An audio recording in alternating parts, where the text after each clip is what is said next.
नमस्कार दोस्तों, मैं प्रिया मित्तल आप सबका नायसा सैनिक एकेडमी के ऑफिशियल यूट्यूब चैनल पर स्वागत करती हूँ। मैं आपकी साइंस की ट्यूटर हूँ। आज हम फ्रिक्शन के बारे में पढ़ेंगे। ठीक है, फ्रिक्शन हमारा जो RIMC एग्ज़ाम है, RMS एग्ज़ाम है, या फिर आप सैनिक का एग्ज़ाम लगा लो, इन सब में जो है फ्रिक्शन हमारा इंपॉर्टेंट रोल प्ले करता है। इससे हमारे पास में 2 से 3 क्वेश्चन आराम से बन जाते हैं। अच्छे हैं, ईजी क्वेश्चन आते हैं, कोई हार्ड एंड फास्ट रोल नहीं है, रॉकेट साइंस नहीं है कोई कुछ ज़्यादा, है ना। तो आपके पास में ईजी क्वेश्चन आते हैं। हम इन सब के बारे में आज डिस्कस कर लेते हैं। क्वेश्चन बेस्ड लगे कि नहीं आपको कॉन्सेप्चुअल पढ़ना है तो हम उस तरीके से भी पढ़ लेंगे, है ना। तो अभी तो हम थोड़े से क्वेश्चंस डिस्कस कर लेते हैं। इनमें से कुछ क्वेश्चंस ऐसे हैं जो आपके अभी जो अपना 7 दिसंबर को एग्जाम हुआ था RMS का, इसमें भी पूछे गए थे। और 18 जनवरी को अपना सैनिक का एग्जाम है ना, तो उसके लिए भी हमें तैयारी तो करनी पड़ेगी। तो सबसे फर्स्ट क्वेश्चन है हमारे पास में, सबसे फर्स्ट क्वेश्चन है force acting opposite to the direction of motion of a body. कि आपके पास में क्या कह रहे हैं कि आपके पास कोई एक बॉडी है, वो किसी एक पर्टिकुलर डायरेक्शन में मूव कर रही है, उसके अपोजिट डायरेक्शन में कौन सा फोर्स लगता है। तो सबसे पहले हमारे पास में फोर्स कौन सा बताया गया है। फर्स्ट ऑप्शन है ग्रेविटेशनल फोर्स। देखो, ग्रेविटेशनल फोर्स जो होता है वो आपके पास में 2 मासिव बॉडीज के बीच में लगता है। ठीक है, आपके पास में ग्रेविटेशनल फोर्स जो है 2 मासिव बॉडी के बीच में लगता है। और ये ऑलवेज क्या होता है अपने पास में, अट्रैक्टिव फोर्स होता है। कैसा फोर्स होता है, अट्रैक्टिव फोर्स होता है। तो 2 मास के बीच में लग रहा है और ये नॉन कॉन्टैक्ट फोर्स है। सबसे मेन चीज़ क्या है कि आपके पास में कैसा है, ये नॉन कॉन्टैक्ट फोर्स है। कैसा फोर्स है, नॉन कॉन्टैक्ट फोर्स। ठीक है, उसके अलावा दूसरी बात करते हैं इलेक्ट्रोस्टैटिक फोर्स। इलेक्ट्रोस्टैटिक यानी कि ये किसके बारे में बात कर रहा है, आपका चार्जेस के बारे में बात कर रहा है। कि जब आप 2 चार्जेस के बीच में बात करते हो, 2 चार्जेस लगा लो, इनके बीच में जब आप फोर्स की बात कर रहे हो तो वो कौन सा फोर्स होता है अपने पास में, इलेक्ट्रोस्टैटिक फोर्स होता है। कौन सा फोर्स होता है, इलेक्ट्रोस्टैटिक फोर्स होता है ना। तो ये भी कैसा फोर्स है, ये भी अपना नॉन कॉन्टैक्ट फोर्स है, कॉन्टैक्ट फोर्स नहीं है। ठीक है, फिर थर्ड वाला फोर्स आता है अपना मैग्नेटिक फोर्स। मैग्नेटिक फोर्स आपके पास में बच्चों कैसा आता है, अपने पास में ये आपके पास में 2 मैग्नेटिक पोल्स के बीच में फोर्स होता है। किनके बीच में होता है, 2 मैग्नेटिक पोल्स के बीच का फोर्स होता है ना। मैग्नेटिक पोल्स के बीच में जो फोर्स लग रहा होता है उसको हम क्या कहते हैं, मैग्नेटिक फोर्स कहते हैं, है ना। और आपके पास में ये भी कैसा फोर्स है, अपना नॉन कॉन्टैक्ट फोर्स है। कैसा फोर्स है हमारा, नॉन कॉन्टैक्ट फोर्स है ना। ठीक है, तो आप देखो, अगर आपको यहाँ से एक चीज़ भी क्लियर हो गई कि अपने पास में अगर नॉन कॉन्टैक्ट फोर्स के एग्जांपल आते हैं तो आप देख सकते हो ग्रेविटेशनल फोर्स हो गया, इलेक्ट्रोस्टैटिक फोर्स हो गया, मैग्नेटिक फोर्स हो गया, ये कैसे हैं, नॉन कॉन्टैक्ट फोर्स के एग्जाम्पल है। किसके एग्जाम्पल है, नॉन कॉन्टैक्ट फोर्स के। फिर आता है फ्रिक्शनल फोर्स। फ्रिक्शनल फोर्स जो होता है ये हमारा कैसा है, कॉन्टैक्ट फोर्स है। कैसा फोर्स है, कॉन्टैक्ट फोर्स है। यानी कि 2 बॉडी, 2 ऑब्जेक्ट आपके पास में कैसे क्या आए, कॉन्टैक्ट में आएंगे तो वो कैसे होगा, अपने पास में कॉन्टैक्ट फोर्स होगा। और उसका एक अच्छा एग्जांपल क्या है हमारे पास में, फ्रिक्शन फोर्स है। अब जो फ्रिक्शन फोर्स होता है वो हमारा कैसा होता है, अपने पास में फ्रिक्शन फोर्स जो होता है ये हमारा क्या करता है, रिलेटिव मोशन को अपोज करता है। क्या करता है, रिलेटिव मोशन को अपोज करता है ना। क्या करेगा, अपोज करेगा। कि आपके पास में जैसे मान लो यहाँ पे हमने एक बबलू खड़ा कर दिया है ना, ये हमारा एक बॉक्स है, ये इसको इस तरफ पुश कर रहा है। तो आपके पास में जो फ्रिक्शन है, फ्रिक्शन किधर की डायरेक्शन में लगेगा, पीछे की डायरेक्शन में लगेगा। ठीक है, तो ये क्या कर रहा है, मोशन इस डायरेक्शन में, फ्रिक्शन जो है अपोजिट डायरेक्शन में। तो आपके पास में क्या आंसर आ जाएगा इसका, फ्रिक्शनल फोर्स। क्या करेगा कि अपने पास में मोशन को क्या कर रहा है, अपोज कर रहा है। तो उसको हम क्या कह रहे हैं, फ्रिक्शनल फोर्स कह रहे हैं। और फ्रिक्शनल फोर्स कैसा फोर्स है, कॉन्टैक्ट फोर्स है। कैसा फोर्स है, कॉन्टैक्ट फोर्स का एग्जांपल है। बाकी सारे तीनों कैसे हैं, नॉन कॉन्टैक्ट फोर्स का एग्जांपल है। कि बिना बॉडी कॉन्टैक्ट में आए, टच में आए, क्या है आपके पास में, फोर्स लगा रहे हैं एक दूसरे के ऊपर। ठीक है, चलो नेक्स्ट करते हैं अपने पास में। देखो, अब थोड़ा सा एक्सप्लेनेशन देख लेते हैं अपने पास में फ्रिक्शनल फोर्स के बारे में, कुछ चीज़ें जान लेते हैं जिससे रिलेटेड आप आगे क्वेश्चंस भी करोगे, है ना। देखो, अब कोई भी बॉडी, देखो कोई भी बॉडी, जैसे आप बैठ के हमारी यूट्यूब वीडियो देख रहे होंगे, है ना, तो आपके पास में कोई भी बॉडी जो है वो रेस्ट में कैसे होती है। रेस्ट में होने के लिए क्या होता है कि अगर आपके पास में कोई ऑब्जेक्ट रेस्ट पे है, दैट मीन्स उस पर लगने वाले सारे फोर्सेज 0 हैं।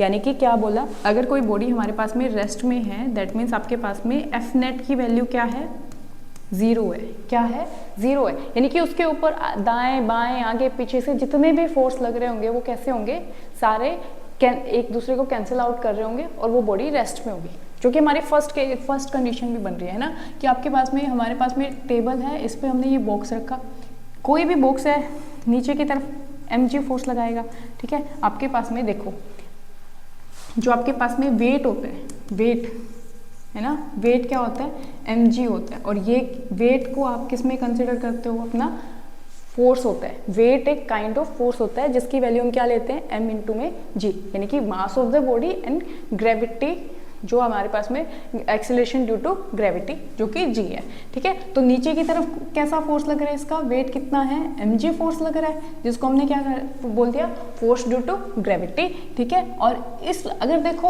अगर आपके पास में सिर्फ ये सिंगल फोर्स लग रहा होता तो ये, अब हमें पता है जिस डायरेक्शन में फोर्स लगता है बॉडी उस डायरेक्शन में मोशन करती है ना।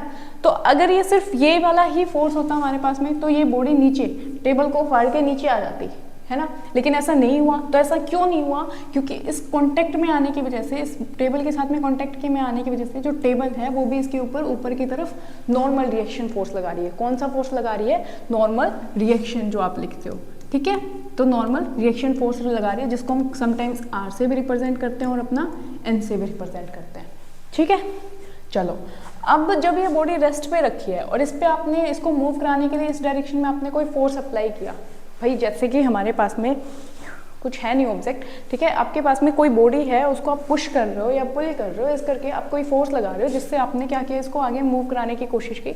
तो यहाँ पे फिर इस कांटेक्ट में आने की वजह से, क्योंकि फ्रिक्शन फोर्स हमारा कांटेक्ट फोर्स है, ठीक है, तो ये क्या करेंगे, टेबल और जो ये बॉक्स है इनके बीच में कुछ इरेगुलरिटीज होती हैं। जो फ्रिक्शन फोर्स होता है वो हमारे किस वजह से लगता है, आपके पास में जो अपने पास में बॉक्स है, बॉक्स में थोड़ी सी जो रफनेस होती है, इरेगुलरिटीज होती हैं, ये क्या करते हैं, एक दूसरे में इंटरलॉक कर जाते हैं, जिसकी वजह से क्या होता है, फ्रिक्शन फोर्स लग रहा होता है, एक दूसरे के ऊपर फ्रिक्शन कर रहे होते हैं ये, ठीक है। तो आपके पास में ये क्या करेगा, जब इस डायरेक्शन में आपने मूव कराने की कोशिश की तो पीछे की तरफ ये बॉक्स को मूव कराने के लिए कुछ फोर्स लगाना पड़ा ना, अपने आप तो मूव नहीं कर रहा है वो, तो पीछे की तरफ क्या होगा, स्टैटिक फ्रिक्शन लगेगा, ठीक है। फिर उसके बाद में आपके पास में आपने इतना फोर्स लगा दिया कि आप स्टैटिक फ्रिक्शन को ओवरकम कर दे। मतलब स्टैटिक फ्रिक्शन क्या होता है कि जब हमारे पास में बॉडी रेस्ट में है, उसको हमें मूव कराना है, तो मूव कराने के लिए वो मूव होने से पहले मैक्सिमम फोर्स कितना लगेगा, हमारे पास में कितना फोर्स है, जितना जो स्टैटिक फ्रिक्शन है वो होल्ड कर सकते हैं, यानी कि बॉडी कितने फोर्स लगाओगे आप। जैसे मान लो आपके पास में ये टेबल रखी है ना, इस पर हमने एक बॉक्स रख दिया ऐसे, ठीक है। तो आपने जैसे मान लो यहाँ पे 1 न्यूटन फोर्स लगाया है। न्यूटन क्या होती है, हमारी फोर्स की यूनिट होती है ना, SI यूनिट न्यूटन होती है फोर्स की, ठीक है। तो आपके पास में यहाँ पे हमने 1 न्यूटन फोर्स लगाया, बॉक्स हिलाई नहीं, ठीक है, क्योंकि पीछे की तरफ भी क्या लग रहा है, फ्रिक्शन फोर्स लग रहा है 1 न्यूटन का। फिर मान लो आपने यहाँ पे 2 न्यूटन फोर्स लगाने की कोशिश की कि भाई थोड़ा और फोर्स लगा के देख लेते हैं, फिर ये स्टैटिक फ्रिक्शन 2 न्यूटन हो गया, इसने तब भी नहीं हिलने दिया इसको, ठीक है। तो आपके पास में इस तरीके से आपने इतना फोर्स लगा दिया कि बॉडी जो है वो हमारी मोशन में आने वाली है, स्टैटिक फ्रिक्शन से ओवरकम कर गई है, यानी कि आप इसको मोशन में ले आओगे। तो किसी भी बॉडी को मूव कराने के लिए हमें जितना फोर्स लगाना पड़ रहा है वो हमारे पास में क्या है, मूव हुई नहीं है, मूव करानी है, जस्ट मूविंग वाली कंडीशन में लानी है उसको, लाना है उसको, तो वो क्या है हमारे पास में स्टैटिक फ्रिक्शन है, ठीक है। तो आपके पास में स्टैटिक का मीनिंग ही रेस्ट होता है। स्टैटिक मीन्स क्या होता है अपने पास में, स्टैटिक मीन्स क्या होता है अपने पास में, जब आप कोई भी चीज़ की रेस्ट की पोजिशन के बारे में बात कर रहे होते हो, ठीक है। तो आपने इतना मैक्सिमम फोर्स लगा दिया कि बॉडी जो है वो अपने पास में आगे मूव होने वाली है, हो जाती है, ठीक है। तो उस टाइम जब बॉडी आगे की तरफ स्लाइड करने लग गई, मूव करने लग गई, तो उस टाइम कौन सा फ्रिक्शन आता है अपने पास में, काइनेटिक फ्रिक्शन आता है, यानी कि जब बॉडी मोशन में आ जाती है तो उस टाइम आपके पास में आप क्या, कौन सा फोर्स लग रहा होता है, काइनेटिक फ्रिक्शन उसको अपोज करता है, ठीक है। फ्रिक्शन की टाइप्स होती हैं, फ्रिक्शन के हमारे पास में 3 टाइप होती हैं। आपके पास में एक आप देखते हो स्टैटिक फ्रिक्शन, फ्रिक्शन जो है आपके पास में, इसमें 3 तरह के फ्रिक्शन होते हैं। फ्रिक्शन की 3 टाइप्स होती हैं, दिख रहा है ना आपके पास में कौन कौन सी होती हैं। एक आपके पास में आता है स्टैटिक फ्रिक्शन, ठीक है। फिर दूसरा आता है अपने पास में स्लाइडिंग फ्रिक्शन कह लो आप, ठीक है, या फिर आप काइनेटिक फ्रिक्शन भी बोलते हो, ठीक है। उसके बाद में तीसरा आता है अपने पास में रोलिंग फ्रिक्शन, कौन सा आता है, रोलिंग फ्रिक्शन। स्टैटिक फ्रिक्शन यानी कि बॉडी जब हमारे पास में रेस्ट में है, रेस्ट से उसको मूव कराना है, मूव कराने के लिए हमें जितने फोर्स से ओवरकम, जितना फोर्स लगाना पड़ रहा है उसको क्या कह रहे हैं, मोशन में लाने के लिए किसी बॉडी को जितना फोर्स लगाना पड़ रहा है वो क्या है हमारे पास में, स्टैटिक फ्रिक्शन। स्लाइडिंग फ्रिक्शन क्या है आपके पास में, जब बॉडी मोशन में आ गई है तो उसको कॉन्स्टेंट वेलोसिटी से आगे चलाते रहना है, ठीक है। आपके पास में इस बॉडी को कॉन्स्टेंट वेलोसिटी से आगे की तरफ मूव कराना है, तो इसके लिए जो हमें फोर्स लगाना पड़ेगा वो कौन सा होता है हमारे पास में, स्लाइडिंग फ्रिक्शन। रोलिंग फ्रिक्शन, अगर आपको कोई बॉडी को रोल कराना है तो वहां पे अप्लाई हो रहा होता है रोलिंग फ्रिक्शन, ठीक है। क्लियर, आगे चले, चलो ठीक है। हमने फ्रिक्शन की टाइप्स पढ़ ली और फ्रिक्शन के बारे में काफ़ी कुछ टाइप्स पढ़ ली, कैसे कैसे और कब कब अप्लाई होता है। अब आप आंसर करो। Sliding friction is equal to the static friction, more less than the static friction, none of the above. बताओ इसमें। अब देखो, अब आपके पास में जैसे स्लाइडिंग, आप देखो जैसे आप देखो ये आप वहाँ पे जाते हैं, बर्फीले इलाकों में जाते हैं, वहाँ पे स्लाइड करने की कोशिश करते हैं ना, तो ये सारी चीज़ें जो स्लाइडिंग फ्रिक्शन होता है हमारा, देखो आपके पास में हमने देखो जो आपके पास में जो बॉडी है वो आपके पास में स्टैटिक फ्रिक्शन जो होता है ना, ये वाले इससे रिलेटेड जो आपके पास में क्वेश्चन है वो एग्जाम में आया था कि आपके पास में जो स्टैटिक फ्रिक्शन होता है वो सबसे ज़्यादा होता है। स्टैटिक फ्रिक्शन जो है वो हमारे पास में सबसे ज़्यादा होता है, ठीक है। फिर उसके बाद में आपके पास में आता है काइनेटिक फ्रिक्शन या फिर हम कहें स्लाइडिंग फ्रिक्शन, ठीक है, सबसे ज़्यादा। फिर आपके पास में क्या आता है, स्लाइडिंग फ्रिक्शन आता है, ठीक है। फिर उसके बाद में अपने पास कौन सा आता है अपना, रोलिंग फ्रिक्शन, ठीक है। तो जो स्लाइडिंग फ्रिक्शन होता है वो आपके पास में क्या है, स्टैटिक फ्रिक्शन से कम होता है, ठीक है। आपके पास में जो स्लाइडिंग फ्रिक्शन है वो हमारा स्टैटिक फ्रिक्शन से कम होता है, कि आपको बॉडी को मोशन में लाने में ज़्यादा फोर्स अप्लाई करना पड़ेगा एज कम्पेयर टू जब बॉडी मोशन में है तो उसको सिर्फ कॉन्स्टेंट वेलोसिटी से मूव कराना है, बट उसको रेस्ट पोजीशन से मोशन में लाने के लिए आपको ज़्यादा फोर्स अप्लाई करना पड़ेगा, तो स्टैटिक फ्रिक्शन हमारा ज़्यादा होता है। तो क्या आएगा अपने पास में, sliding friction is less than the static friction. यहाँ पे आपके पास में less than static, more than static friction, more than static friction है ना, और यहाँ पे less than static friction,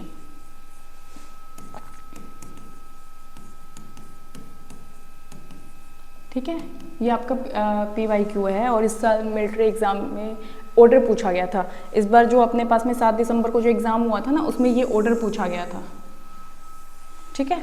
next करते हैं, तो अपना ध्यान रखना आप, ठीक है। उसके बाद में क्या है नेक्स्ट में, the force required to keep a block sliding at a constant velocity is usually.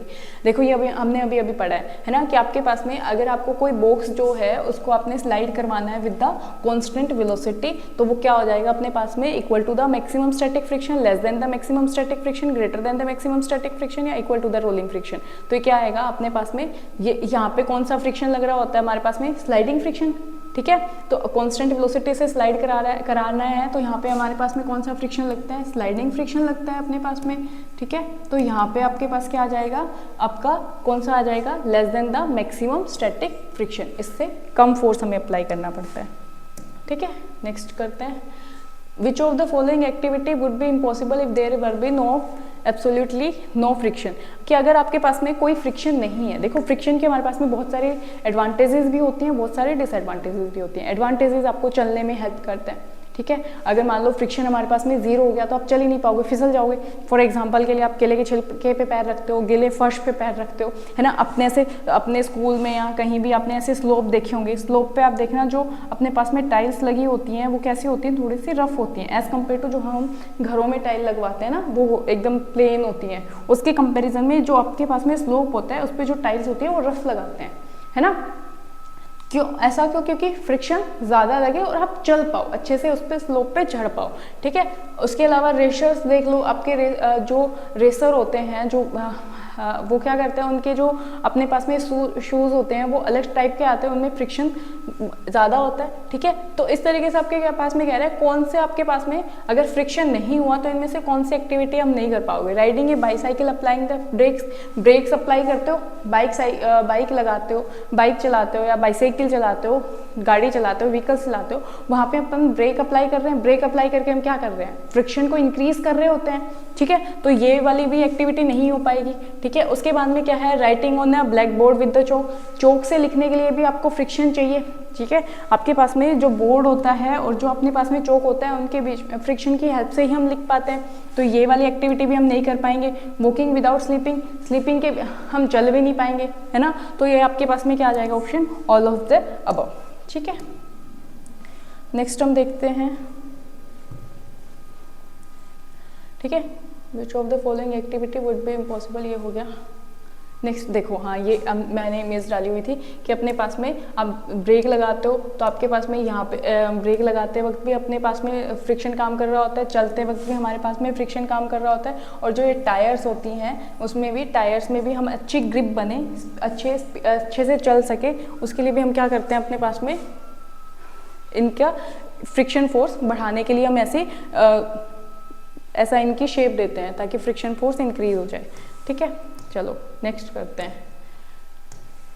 आपके पास में क्या कह रहा है, which of the following is the direct disadvantages caused by the frictional force in machinery, कि आपके क्या पास में क्या कह रहा है कि हमारे पास में कुछ एडवांटेजेस भी होती है तो कुछ डिसएडवांटेज भी होते हैं, हमने पढ़ा है ना। तो आपके पास में जो डिसएडवांटेजेस होती हैं उनमें क्या होता है कि जैसे आप देखो, आप अपने घरों में देखो, आप जैसे आपके घर में जो गेट लगा हुआ है, गेट जैसे ये वाली आपके पास में जिसको चौखट बोलते हैं, है ना, तो यहाँ से अपने पास में ऐसे गेट लगा होता है, ठीक है। तो यहाँ पे उसको फिक्स करने के लिए हम क्या क्या लगाते हैं, यहाँ पे वो फिक्स करते हैं ना इसको।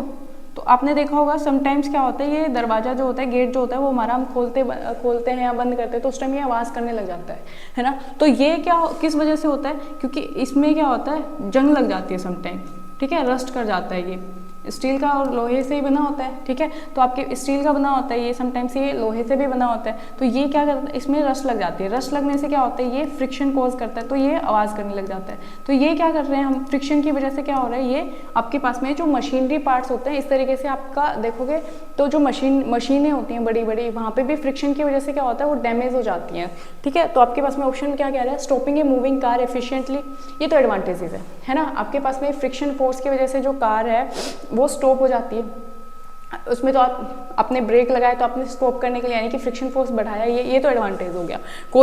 Causing wear and tear of the moving parts, हाँ ये वाली है जो हमारे पास में फ्रिक्शन की डिसएडवांटेजेस है, ठीक है, कि आपके पास में जो है उसमें आपके पास में जो वियर एंड जो मशीनरी पार्ट्स हैं वो आपके पास में ख़राब हो जाते हैं, उसमें फट जाते हैं, वो ख़राब हो जाते हैं आपके पास में, मतलब टूट जाते हैं वो समटाइम्स ऐसा, ठीक है। अलोइंग ग्रिप फॉर वॉकिंग, ये तो हमारे पास में एडवांटेजेस है कि हमें फ्लोर पे चलने के लिए हमारे पास में हेल्प करता है। Enabling a matchstick to ignite, matchstick को इग्नाइट करने के लिए भी आपने क्या करना पड़ेगा, आप ऐसे रब करते हो उसको, है ना। तो ये भी क्या है आपके पास में एडवांटेजेस है, ठीक है। इन्होंने पूछा था डिसएडवांटेज कौन सी है।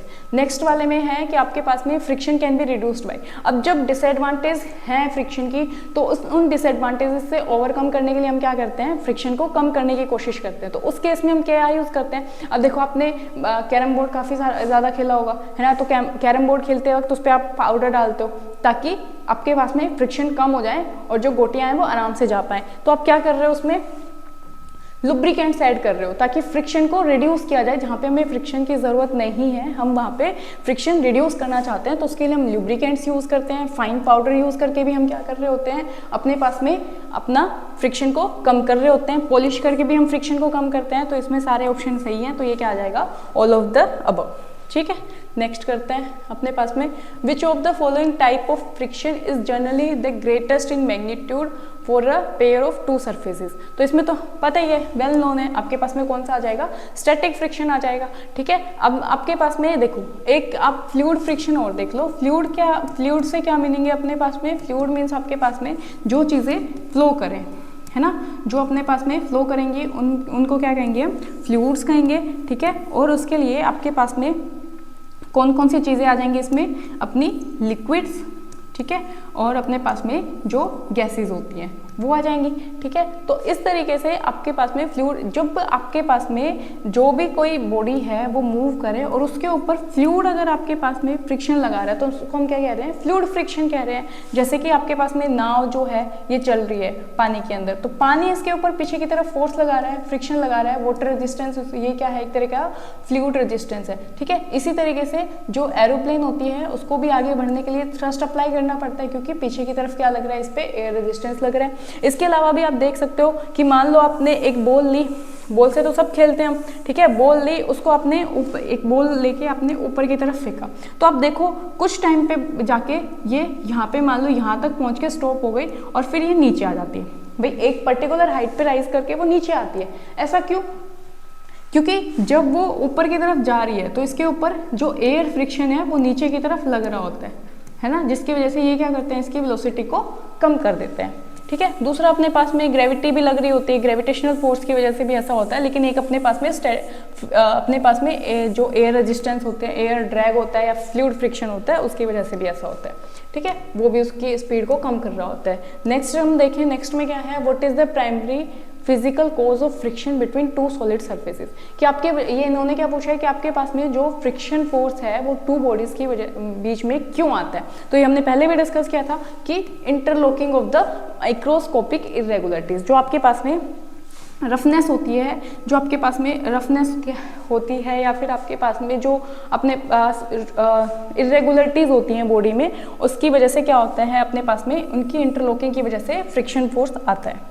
ठीक है, नेक्स्ट हम देखें, नेक्स्ट में क्या है, which of the following method is used to increase the friction, कौन से मेथड से आप फ्रिक्शन को इंक्रीज कर सकते हो, क्योंकि जहाँ पे हमारे पास में फ्रिक्शन के एडवांटेजेस आ रही हैं वहाँ पे हमें फ्रिक्शन को इंक्रीज करने के लिए क्या करना पड़ेगा, कि आपने देखो हमने टायर्स वाला देखा था ना, टायर्स में देखा था पीछे हमने कि टायर्स आप कोई भी व्हीकल्स है उनके टायर्स देखो बिल्कुल प्लेन नहीं होते हैं, उसमें आपके पास में अपने पास ग्रूव्स लगे होते हैं, ताकि क्या करें, फ्रिक्शन बढ़ जाए और आराम से, अगर कोई स्लिपरी रोड है हमारे पास में तो क्या होता है कि वो जो गाड़ी है वो स्किड ना करे, वो आराम से चल सके। ठीक है, तो आपके पास में क्या है, making treads on the surface of the tires, using ball bearing in the axle of vehicle, नहीं ये भी नहीं होगा, फाइन पाउडर से भी नहीं होगा, लुब्रिकेटिंग, ये तो फ्रिक्शन कम करने की चीजें हैं सारी, है ना।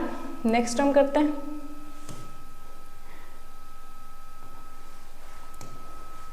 क्या है, which of the following is an example of fluid friction. Fluid friction अभी हमने देखा था, डिस्कस किया था कि फ्लूइड फ्रिक्शन कौन से होते हैं, जो कि फ्लूइड्स जो यानी कि एयर और गैसेस की वजह से जो हम अप्लाई हो पा रहे हैं। ठीक है, तो ये क्या कह रहे हैं, the air resistance acting on a parachute during descent, जब आप आपने देखा होगा पैराग्लाइडिंग जो लोग करते हैं वो नीचे की तरफ आते हैं, ऊपर की तरफ अपने पास में ऐसा पैरासूट होता है ना, ऐसे बंधे हुए होते हैं वो, तो ये जब नीचे की तरफ आ रहे होते हैं, ट्री बन गया ये तो, चलो आप समझने की कोशिश करो, है ना। तो ऐसे जो पैरासूट होता है हमारे पास में, तो ये जो होता है इसके ऊपर की तरफ क्या लग रहे होता है, एयर रेजिस्टेंस होता है, जिसकी वजह से वो आराम से नीचे आ पाता है। तो ये क्या कह रहे हैं, एयर क्या एग्जांपल ऑफ फ्लूइड फ्रिक्शन, तो यहाँ पे एयर वर्क कर रही है ना, एयर आपके पास में फ्रिक्शन लगा रही है, एयर ड्रैग लग रहा है, एयर क्या है, काइंड ऑफ फ्लूइड है, तो ये ऑप्शन सही है। नेक्स्ट क्या है, एक child pushing a swing up to the highest point, नहीं ये भी नहीं होगा। बुक स्लाइडिंग भी नहीं होगा, बुक स्लाइड करने में तो कौन सा ही फ्रिक्शन, वो तो आपके पास में दो बॉक्स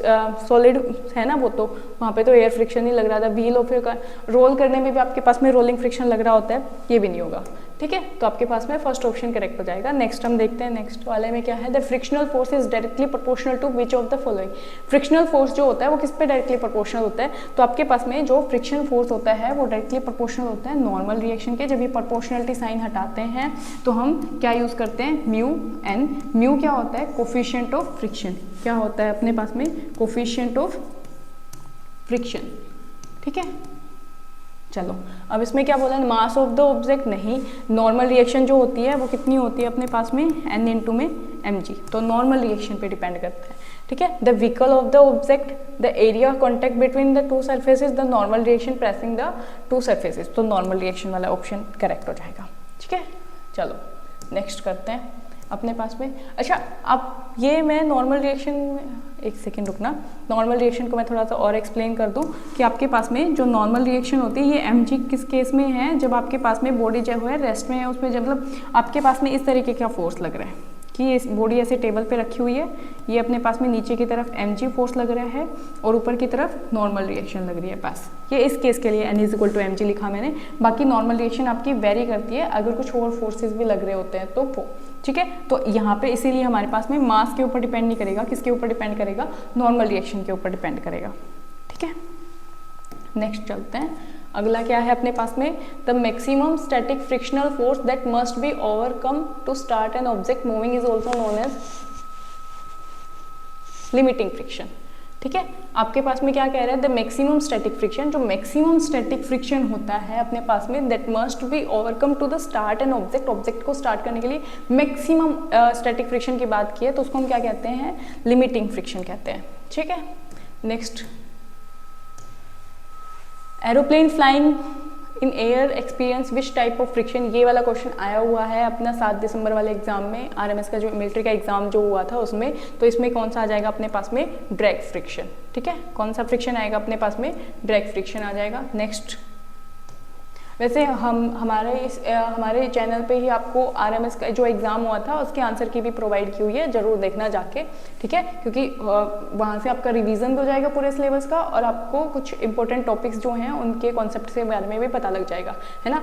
अच्छा चलो आगे करते हैं, aeroplane which flying in air experience, ये तो हो गया हमारे पास में। नेक्स्ट, एक सेकेंड, फिनिश, ओके फाइन, चलो, thank you guys for giving me your precious time, okay. और आप लोग जरूर चेक करना हमारे इसी चैनल पे, आपको आंसर की भी मिलेगी आरएमएस एग्ज़ाम की, वो भी देखना, और अपने मिलिट्री सैनिक एग्ज़ाम्स की प्रिपरेशन के लिए हमारे साथ जुड़े रहिए, इस चैनल को सब्सक्राइब कर लीजिए, ठीक है। आपको रेगुलर वीडियोस मिलेंगी अब से। Thank you.